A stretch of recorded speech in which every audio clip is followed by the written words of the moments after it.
In our crazy, fast-paced world, you ever stop and wonder if ancient wisdom even has a place anymore? I mean, can advice from centuries ago really help us out today? Well, that's exactly what we're going to find out as we dive into the incredible teachings of a legendary sage, Hakim Luqman. Let's just start with this one sentence because it gets right to the heart of everything. Hate is not a race by hate, but only by love. It sounds simple, right? But think about it. It goes against our most basic instinct for revenge. This idea of meeting negativity with love is a theme we're going to see again and again, and honestly, it's just as revolutionary today as it was back then. So, who was this guy anyway? Hakim Luqman is this celebrated figure in Middle Eastern and Islamic tradition. What's interesting is he wasn't a king or a general. His legacy isn't built on power or money, but on something way more lasting: the sheer power of his wisdom. Okay, so to really get a handle on all this wisdom, we've broken it down into 5 main areas. We're going to kick things off with the foundation for everything, the pursuit of knowledge. Then, we'll look at how to use that knowledge in our daily lives, what it says about justice and oppression, some secrets to a better life, and finally, we'll get into matters of faith. So let's dive into our first section, the pursuit of knowledge. For Luqman, you really can't live wisely until you first understand the world around you and, yourself. But he makes this really critical distinction about the kind of knowledge we should be after. And here it is. This feels so incredibly relevant today, doesn't it? He basically splits education into 2 types. First, there's the kind that teaches you how to earn a living, how to survive. But then there's the other kind, the deeper education that teaches you how to live, how to find meaning. It's such a powerful reminder of what learning is really all about. And that deeper, more meaningful education, it doesn't just come from dusty old books. This quote suggests that real-world experience, just living your life, is the best teacher you'll ever have. It's basically saying, hey, pay attention, because life itself is the most valuable textbook you're ever going to get. So this brings us to the whole point of learning. It's not about turning your mind into some kind of storage tank, just filling it up with facts that you can pour out later. No, the real goal is to build a better filter. It's about developing your critical thinking so you can sort through all the noise and really truly understand things. Okay, so once you have that foundation of knowledge, where do you go from there? Well, that brings us to our second section, wisdom for daily life. How do we take all these big ideas and actually apply them to how we act and treat people every single day? This slide kind of boils it down to 4 key rules for the road. It all starts with respecting other people. That's the best thing you can do. Then, a reminder that it's your actions, not your words, that define you.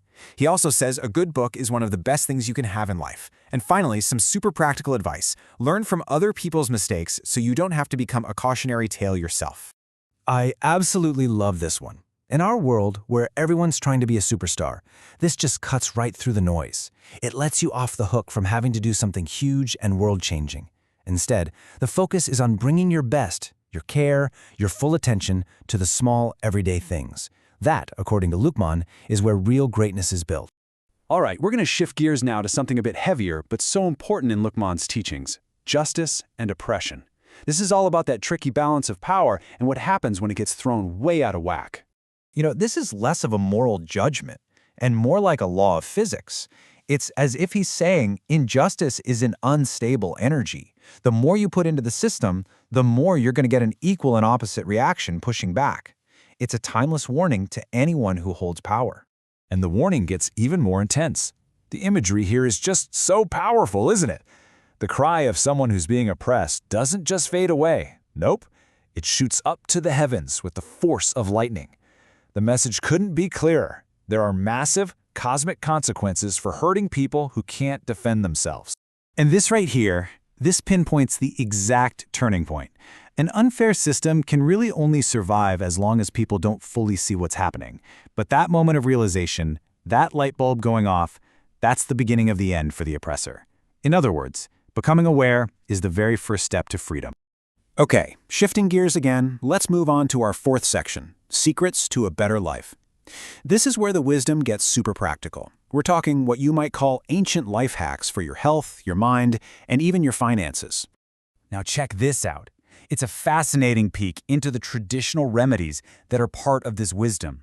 For a sharp mind, the advice is so specific. 1 almond dipped in honey first thing in the morning.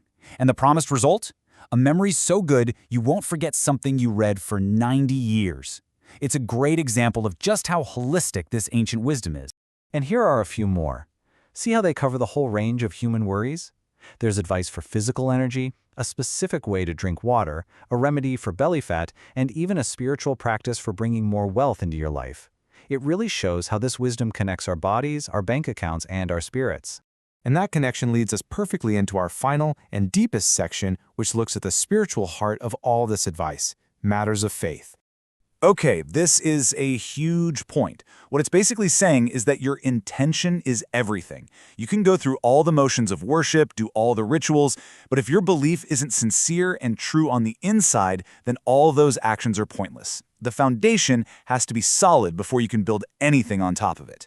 And these points just build on that idea of sincere belief. Consistent practice is seen as the way to reach a higher state of consciousness. The best form of worship isn't some special ceremony, it's just living your whole life knowing it's not forever. And it ends with a pretty stern warning. Being lazy or half-hearted in your faith is even worse than having no faith at all. So, we've covered a ton of ground here, from what knowledge really is, to justice, to faith. As we wrap up, the real question isn't just what did we learn, but what's going to stick? Of all these pieces of timeless advice, which one are you going to carry with you? And let's end on this. It's one of the most powerful ideas we've seen throughout this journey. Because after all the reading, all the thinking, all the believing, it really just comes down to this. What do you do? Wisdom isn't something you just have in your head. It's something you show the world through your actions. And that, right there, might just be the most timeless lesson of all.